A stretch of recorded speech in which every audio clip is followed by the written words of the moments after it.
I love you জামাইজান লিখে একটা অচেনা ছেলের আইডিতে সেন্ড করে দেয় পূর্ণতা। সেন্ড করেই নিজের দুই বান্ধবীদের দিকে কাঁদো কাঁদো মুখ করে তাকায় সে। দুইজনে তার দিকে তাকিয়ে মিটমিট করে হাসছে। পূর্ণতার বুক কাঁপছে এখন। এই ছেলেটা যদি তাকে বকা দেয় তাহলে কি লজ্জায় পড়তে হবে তাকে। কোন দুঃখে যে সে বান্ধবীদের সাথে ট্রুথ গেয়ার খেলতে গিয়েছিল, তা না হলে আজ এই দিন তার দেখতে হতো না। তহুরা পূর্ণতার ফোনের দিকে তাকিয়ে বলল, কিরে পূর্ণ, ছেলেটা রিপ্লাই দিল? পূর্ণতা ফোনের দিকে তাকিয়ে বলল, না রে, কোনো রিপ্লাই দেয়নি। আরশি বলল, দোস্ত, আবার একটা মেসেজ দিয়ে দেখ। পূর্ণতা আবার টাইপ করে, আমার সোনা বাবু জামাইটা কই? কিন্তু ওপাশ থেকে রিপ্লাই এলো না।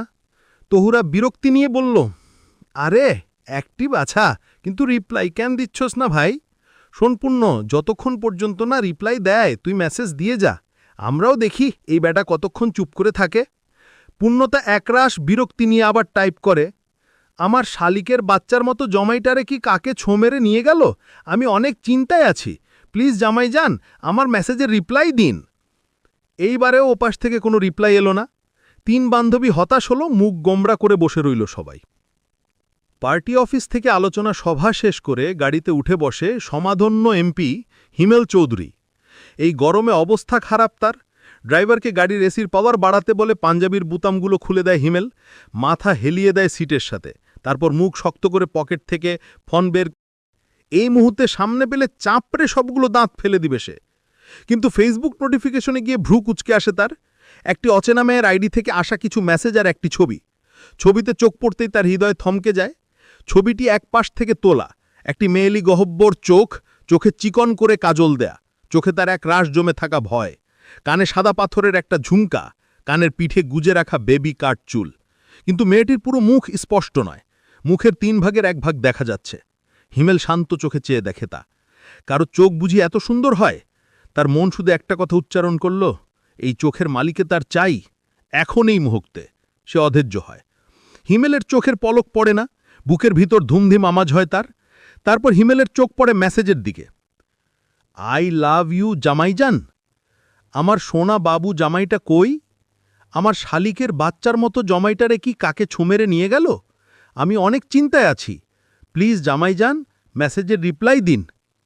শেষের মেসেজটা পড়ে কেসে উঠল হিমেল।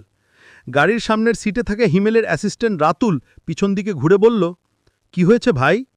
হিমেল শান্ত কণ্ঠে বলে, কিছু না, পানির বোতলটা একটু দে তো রাতুল। রাতুল হিমেলকে পানির বোতল দেয়। হিমেল ঠক ঠক শব্দ তুলে কয়েক ঠোক পানি খায়, তারপর ব্যস্ত হাতে টাইপ করে, আপনার শালিকের বাচ্চার জামাইজানকে কাকে তুলে নিয়ে যেতে চেয়েছিল বৌজান, কিন্তু তখন আমি কাককে বলেছি, তুমি যদি আমায় তুলে নিয়ে যাও তবে আমার বৌজান গিয়ে তোমার জমাইকে তুলে নিয়ে আসবে। পরে কাক আমায় রেখে গেছে। এখন আপনি কোথায় আছেন বৌজান? আপনি ঠিকানা বলুন, আমি আপনার কাছে আসছি। হঠাৎ টুং শব্দে নিস্তব্ধতার ভিতর যেন বন ফাটল। 3 বান্ধবী যেন ঝাঁপিয়ে পড়ল তাদের পাশে ঘাসের উপর ফেলে রাখা ফোনের উপর। পূর্ণতা ফোনের লক খুলে মেসেজ অপশনে যায়। হাত কাঁপছে তার। নিশ্চিত ছেলেটা তাকে অনেক বকা দিয়েছে। কিন্তু মেসেজ পড়ে মুখ হাঁ হয়ে যায় পূর্ণতার। কি লিখেছে লোকটা? পূর্ণতাকে ফোনের দিকে হাঁ করে তাকিয়ে থাকতে দেখে তহুরা ছোঁ মেরে পূর্ণতার হাত থেকে ফোন নিয়ে জোরে জোরে পড়তে শুরু করে, আপনার শালিকের বাচ্চার মতো জামাইজানকে কাকে তুলে নিয়ে যেতে চেয়েছিল বৌজান, কিন্তু তখন আমি কাককে বলেছি, তুমি যদি আমায় তুলে নিয়ে যাও তবে আমার বৌজান গিয়ে তোমার জমাইকে তুলে নিয়ে আসবে। পরে কাক আমায় রেখে গেছে। এখন আপনি কোথায় আছেন বৌজান? আপনি ঠিকানা বলুন, আমি আপনার কাছে আসছি। মেসেজ পড়েই তহুরা আর আরশি হো হো করে হেসে ওঠে। আরশি হাসি চেপে পূর্ণতার থুতনি ধরে বলে, বৌজান, আপনার শালিকের বাচ্চার মতো জমাইজানকে মেসেজ দিয়ে বলুন আপনি কোথায় আছেন। পূর্ণতা আরশির পিঠে ধারাম করে একটা কিল বসায়। তহুরা পূর্ণতার কাছে ফোন দিয়ে বলে, দোস্ত লেখ, কলেজের মাঠে বসে আছি, আমাকে এখান থেকে নিয়ে যান। পূর্ণতা ভয়ে ভয়ে বলে, বান্ধবী, যদি সত্যি সত্যি ছেলেটা কলেজে চলে আসে তখন কি করব? আরশি পূর্ণতার মাথায় একটা গাঁট্টি মেরে বলে, সাধে কি সবাই তোকে গাধি বলে? আরে কোথাকার কোন ছেলে এখানে আসবে কোথা থেকে? বান্ধবীদের কথায় পূর্ণতা আবার কাপা কাপা হাতে টাইপ করে, আমি আমার কলেজের মাঠে বসে আছি জমাইজান। মেসেজ আসা শব্দে হিমেল কপাল থেকে হাত সরায়। নোটিফিকেশনে গিয়ে মেসেজের চোখ বলে একবার, তারপর রাতুলের দিকে নিজের ফোন এগিয়ে দিয়ে বলে, রাতুল, জাস্ট 2 মিনিটের মধ্যে এই আইডির লোকেশন ট্যাগ করে আমায় বলবি। রাতুল হিমেলের কাছ থেকে ফোন নিয়ে লোকেশন ট্যাগ করে বলে, ভাই, এটার লোকেশন তো কলেজের কাছে দেখাচ্ছে। হিমেল ঠোঁট কামড়ে বলে, কোন কলেজ? রাতুল একটু হেসে বলে, ভাই, আপনার ছোট বোন যে কলেজে পড়ে ওই কলেজে। হিমেল বাঁকা হাসে, মনে মনে আওড়ালো, আমি আসছি বৌজান রে, রেডি থাকেন, আপনার শালিকের বাচ্চা আপনার কাছে উড়ে উড়ে আসছে। তারপর ফোনে টাইপ করে, আমি আসছি বৌজান, আপনি একটুখানি অপেক্ষা করুন। রাতুল গাড়ি ঘোড়া। হিমেলের কথায় বাঁধন অবাক হয়ে বলে, কোন ভাই, বাড়িতে যাবেন না? না। কিন্তু কোন ভাই? রাতুলের কথায় হিমেল বিরক্তি হয়ে বলে, বাড়ি যাব না কলেজে যাব, তুই তাড়াতাড়ি গাড়ি ঘোড়া। রাতুল ঠোঁট গোল করে বলে, ও ভাই, আমি বুঝেছি, আপনি কলেজে আপনার বোনকে আনতে যাবেন। হিমেল চোখ বুজে শান্ত কণ্ঠে বলে, না, বউ আনতে। না, বউ আনতে। কথাটা রাতুলের কানে যাওয়া মাত্রই যেন তার মাথায় বাজ পড়ল। তৎক্ষণাৎ পিছন দিকে ঘুরে বিস্ময় স্বরে চেঁচিয়ে উঠল, ভাই, আপনি বিয়ে করেছেন? কবে, কখন, কিভাবে? আপনি পারলেন ভাই আমাকে না জানিয়ে বিয়ে করতে? রাতুলের চেঁচানোর স্বর এতটাই শব্দ ছিল যে হিমেল বিরক্ত হয়ে দুহাতে নিজের কান চেপে ধরে। ড্রাইভার আতঙ্কে গাড়ির বেগ কষে। হিমেল দাঁতে দাঁত চেপে বলে, গাধা যেন কোথাকার, কেউ এত জোরো চেঁচায়। রাতুল মুখ গোমরা করে বলে, সরি ভাই। হিমেল নিজের হাত ঘড়ির দিকে তাকাল। কলেজ ছুটি হতে আর মাত্র ৩৫ মিনিট বাকি। হিমেল একটা তপ্ত শ্বাস ছাড়ল, তারপর ড্রাইভারের দিকে তাকিয়ে গম্ভীর গলায় বলল, আঙ্কেল, জাস্ট ২০ মিনিটের মধ্যে কলেজে পৌঁছাতে চাই, তাড়াতাড়ি ড্রাইভ করুন। ড্রাইভার আচ্ছা বলে গাড়ি ঘোরালো কলেজের পথে। যা, বন্ধ হয়ে গেল। কথাটা বলেই মুখ গোমরা করে নেয় তহুরা। অচেনা সেই ছেলের আইডি থেকে আরও একটা মেসেজ পেয়েছিল তারা, কিন্তু পুরোটা পড়ার আগেই ফোনে চার্জ না থাকায় ফোন বন্ধ হয়ে গেছে। পূর্ণতা নিজের আশেপাশে একবার তাকায়, এখানে শুধুমাত্র তারা ৩ জন বসে আছে, আর সবাই ক্লাসে নয়তো ক্যান্টিনে রয়েছে। এখন তাদের হিসাববিজ্ঞান ক্লাস ছিল, কিন্তু হঠাৎ করে তাদের স্যার অসুস্থ হয়ে পড়ায় তাদের ক্লাসটা অফ হয়ে গেছে। তাই তারা ৩ জন কলেজের মাঠের ডান সাইডের কৃষ্ণচূড়া ফুলগাছের নিচে বসে রয়েছে।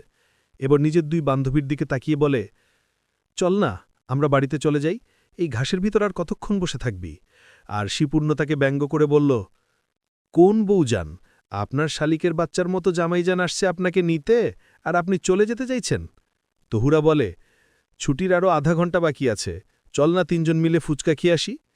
তহুরার কথায় আরশি রাজি হলেও পূর্ণতা প্রথমে রাজি হতে চাইল না, কিন্তু ২ বান্ধবীর জোড়াজুড়িতে তাকে হার মানতেই হল।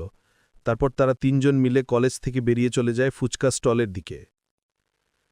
ভাই, আমরা কলেজে পৌঁছে গেছি। রাতুলের কথায় হিমেল কপাল থেকে হাত সরায়, তারপর কোনো কথা না বলে গাড়ির দরজা খুলে হুড়মুড় করে নামে। হিমেলকে ওভাবে নামতে দেখে রাতুল গাড়ির ভিতর থেকে নামতে নামতে চেঁচিয়ে ওঠে, ভাই, আপনি কোথায় যাচ্ছেন? আজ আপনার সাথে কোনো গার্ড নেই, যদি কেউ হামলা করে বসে। হিমেল কতক্ষণে কলেজের গেট পেরিয়ে গেছে। হিমেল কলেজের মাঠের চারপাশে চোখ বুলায়। কলেজের মাঠে কোনো মেয়েকে সে না দেখতে পেয়ে তার ভ্রু কুঁচকে আসে।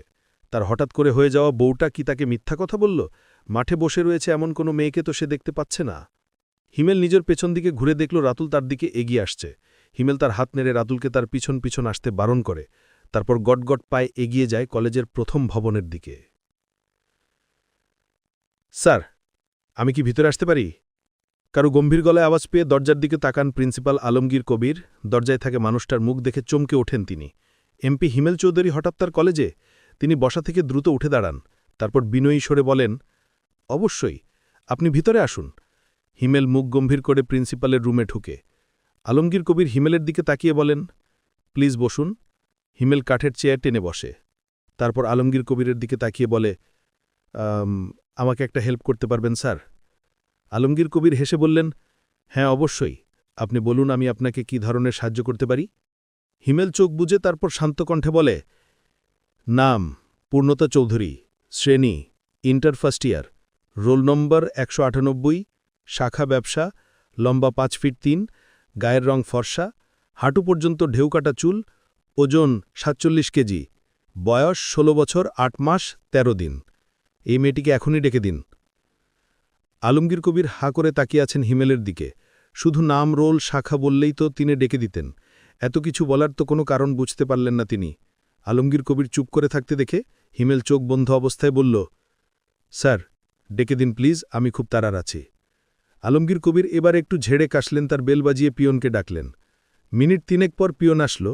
পিয়ন এসেই জানালো, স্যার, এখন শেষ পিরিয়ড চলছে, আর ব্যবসা শাখার এখন হিসাব বিজ্ঞান ক্লাস ছিল, কিন্তু আব্দুর রউফ স্যার হঠাৎ করে অসুস্থ হয়ে পড়ায় ক্লাস বন্ধ হয়ে গেছে, তাই ব্যবসা শাখার ছেলেমেয়েরা সবাই বাড়ি চলে গেছে।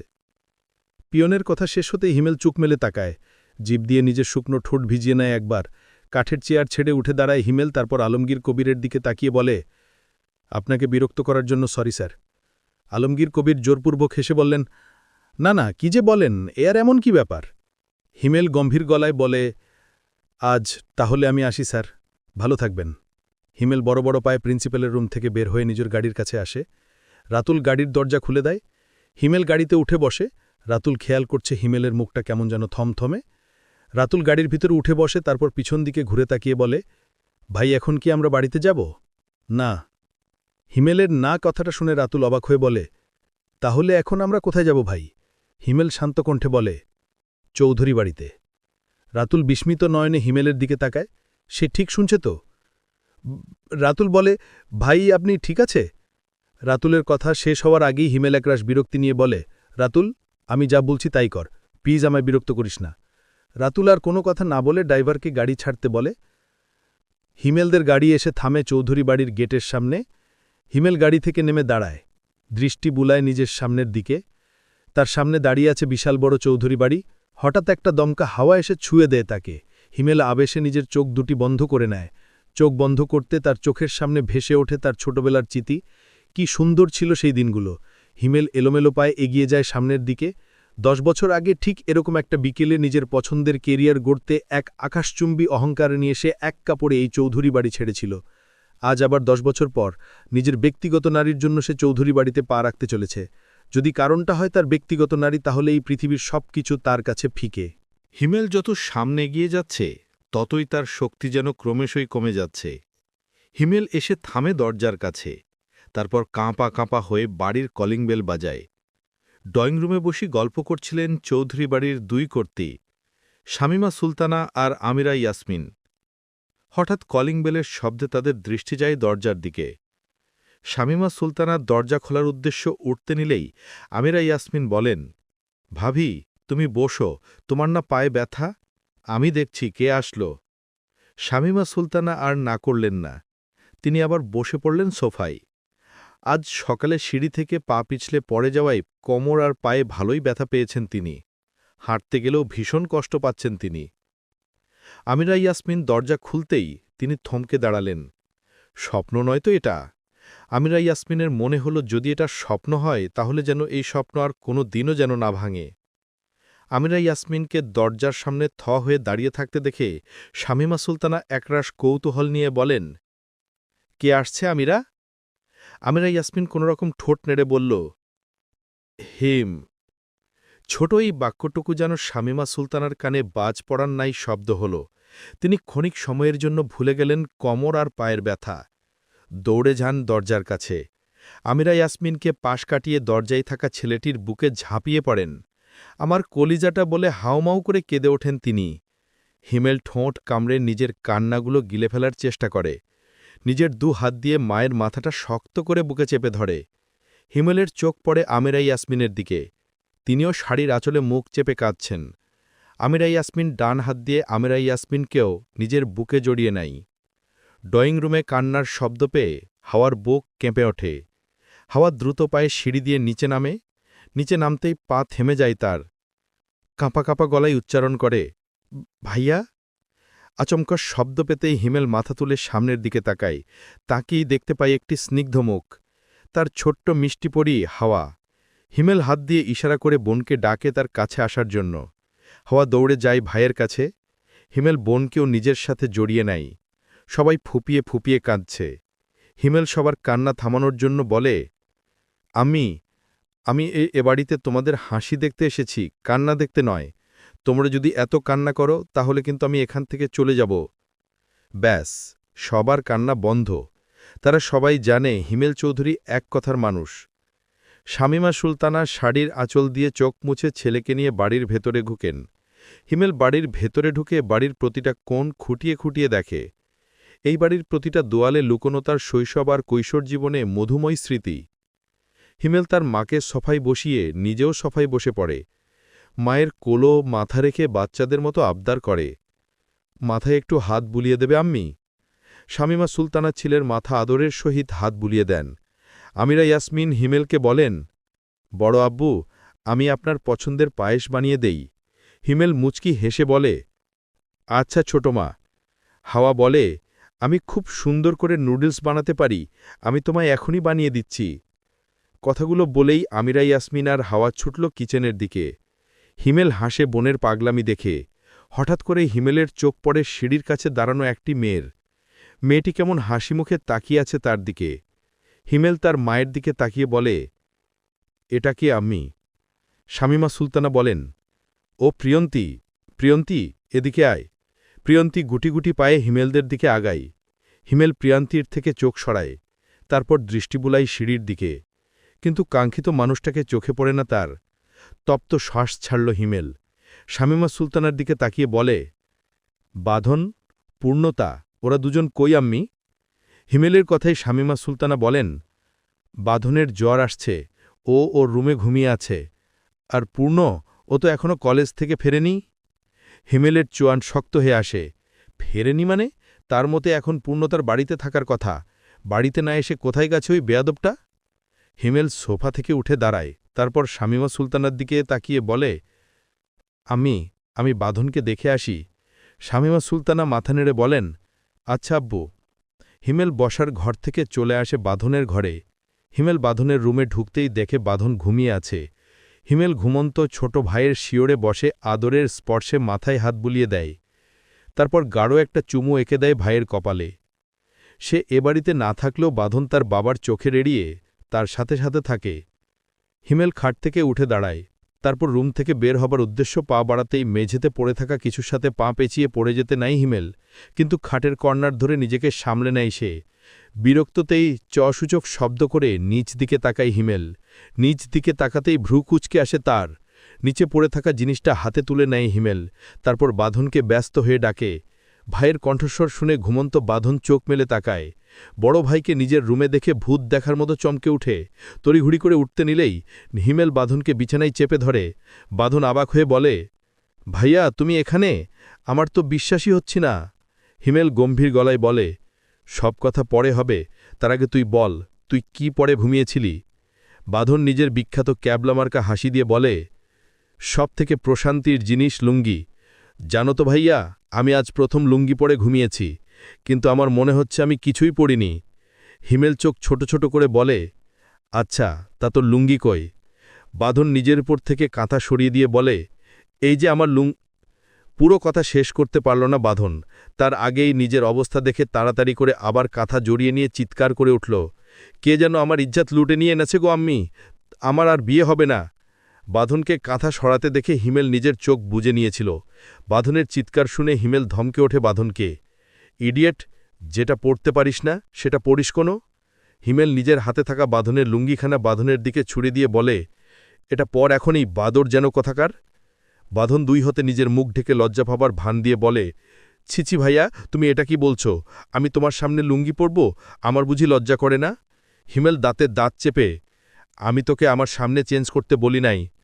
গাধা, ওয়াশরুম থেকে চেঞ্জ করে আয়, তোর সাথে আমার কিছু কথা আছে। বাঁধন অসহায় মুখ করে বলে, তুমি চোখ বন্ধ করো ভাইয়া, তা না হলে ওয়াশরুমে যাওয়ার আগেই আমার সবকিছু শেষ হয়ে যাবে। হিমেল ফোঁস করে একটা নিঃশ্বাস নিয়ে বলল, আচ্ছা তুই যা, আমি চোখ বন্ধ করছি। পূর্ণতা বাড়ি ফেরে ফুরফুরে মেজাজে। দরজার সামনে দাঁড়িয়ে কলিং বেল বাজায়। 2 মিনিট পর দরজা খুলে প্রিয়ান্তি। পূর্ণতা বাড়ির ভেতর ঢুকে তার চোখ পড়ে প্রিয়ান্তির উপর। কেমন যেন মিটমিট করে হাসছে প্রিয়ান্তি। পূর্ণতার ভ্রু কুচকে আসে। এই হাসির মধ্যে যে একটা রহস্য লুকোনো আছে তা বুঝতে পারছে সে। প্রিয়ান্তি? পূর্ণতার ডাকে ভাবনার জগৎ থেকে বের হয় প্রিয়ান্তি। বোনের দিকে তাকিয়ে বলে, বলো, কি বলবে আপু? পূর্ণতা বিরক্ত হয়ে বলে, তুই এভাবে হাসতিস কেন বলতো? প্রিয়ান্তি মাথা নিচু করে বলে, এমনি।